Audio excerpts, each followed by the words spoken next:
Okay, so Rogers was a phenomenologist, and he was interested in, he didn't start his philosophy from the perspective of subject versus object, or from the idea of psyche, like sort of inside you, your mind with its layers.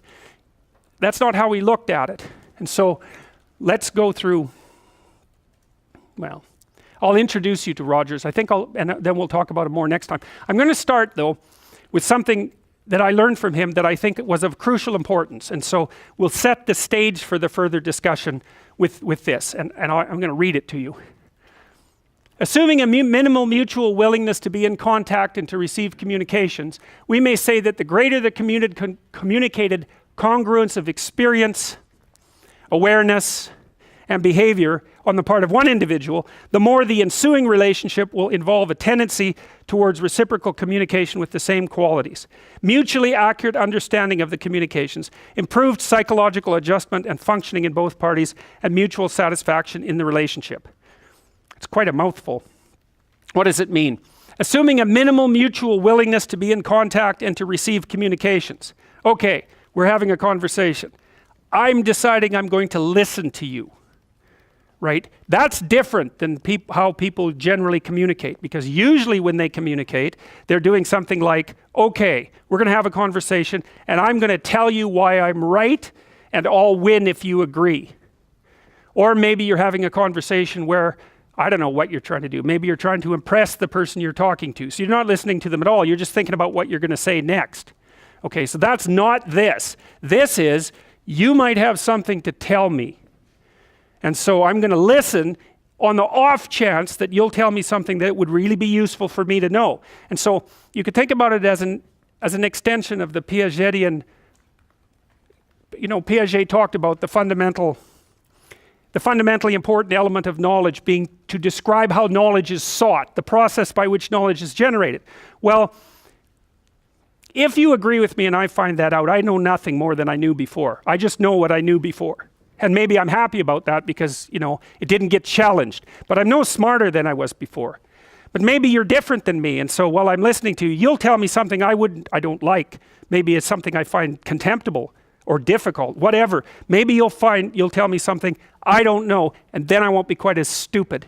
And then maybe I won't run painfully into quite as many things.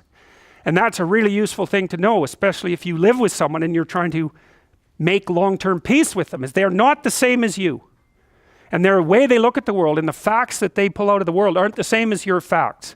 And even though you're going to be overwhelmed with the proclivity to demonstrate that you're right, it is the case that two brains are better than one.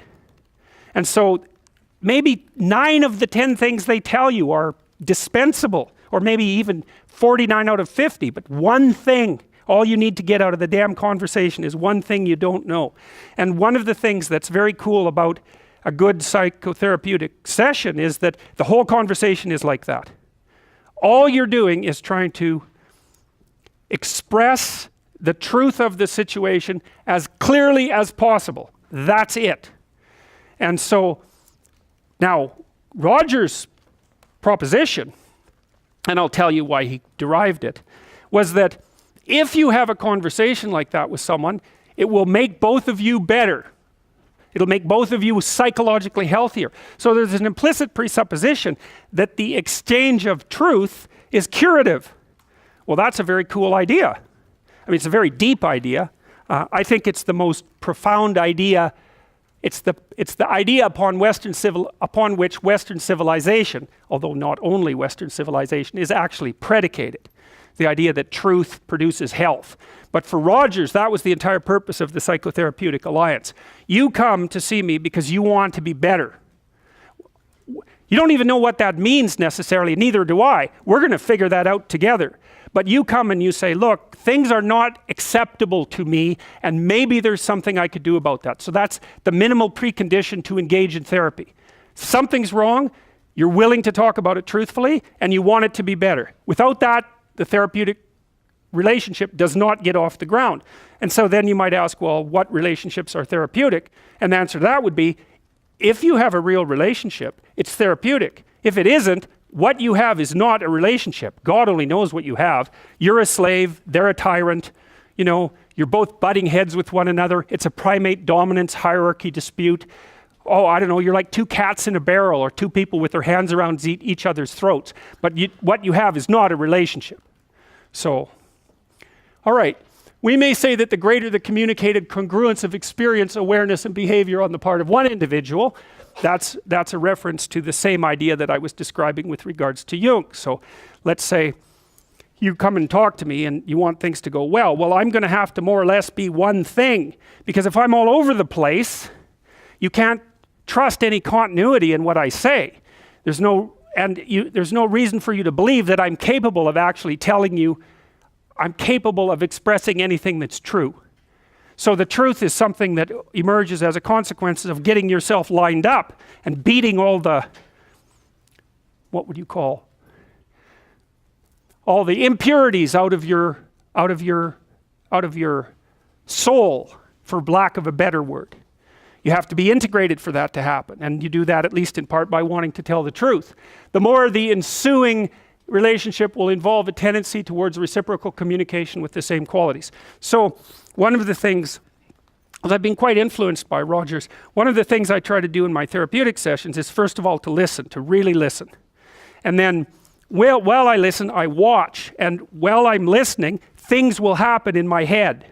You know, maybe I'll get a little image of something, or I'll get a thought or a question will emerge, and then I'll just tell the person what that is. But it's sort of directionless, you know. It's not like I have a goal, except that we're trying to make things better. I'm on the side of the person, I'm on the side of the part of the person that wants things to be better, not worse. And so then those parts of us have a dialogue, and the consequence of that dialogue is that certain things take place, and then I'll just tell the person what happened. And it isn't that I'm right. That's not the point. The point is that they get to have an hour where someone actually tells them what they think. Here's the impact you're having on me. You know, this is making me angry. This is making me happy. This is really interesting. This reminds me of something that you said an hour ago that I don't quite understand. And the whole point is not for either person to make the proposition or convince the other that their position is correct, but merely to have an exchange of experience about how things are set up. And it's extraordinarily useful for people, because it's often difficult for anyone to find anyone to talk to that will actually listen. And so another thing that's really strange about this listening is that if you listen to people, they will tell you the weirdest bloody things so fast you just cannot believe it. So if you're having a conversation with someone and it's dull, it's because you're stupid. That's why. You're not listening to them properly, because they're weird. They're like wombats or albatrosses or rhinoceroses or something. Like, they're strange creatures. And so if you were actually communicating with them and they were telling you how weird they really are, it would be anything but boring. So, and you can ask questions. That's a really good way of listening. But, you know, one of Roger's points is, well, you have to be oriented properly in order to listen. And the orientation has to be, look, what I want out of this conversation is that the place we both end up is better than the place we left. That's it. That's what I'm after.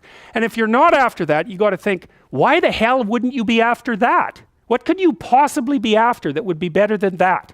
You walk away smarter and more well-equipped for the world than you were before you had the conversation, and so does the other person.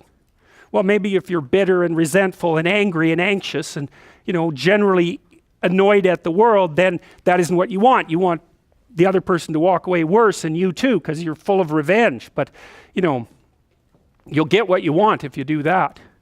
So we know from our research that such empathic understanding, it's already defined that. I want to hear you. I want to hear what you have to say so we can clarify it and move forward. I want to have your best interests in mind, and mine as well, but, you know, both at the same time. And your families too, if we can manage that. We're after making things better.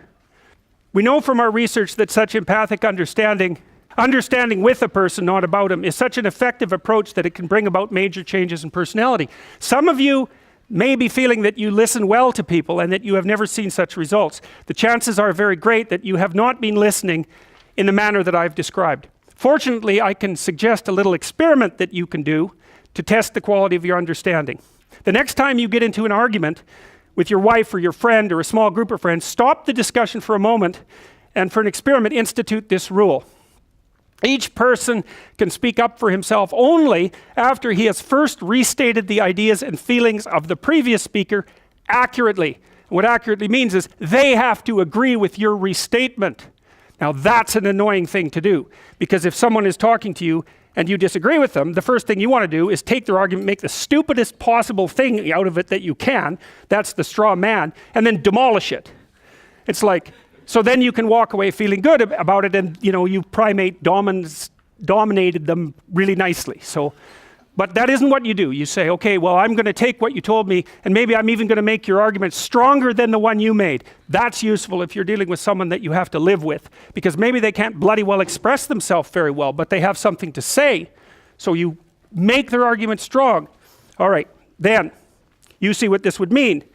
It would mean that before presenting your own point of view, it would be necessary for you to really achieve the other speaker's frame of reference, to understand his thoughts and feelings so well that you could summarize them for him. Sounds simple, doesn't it? But if you will try it, you'll find that it's the most difficult thing that you've ever done. Okay, good. We'll leave it at that, and then we'll see you on Tuesday.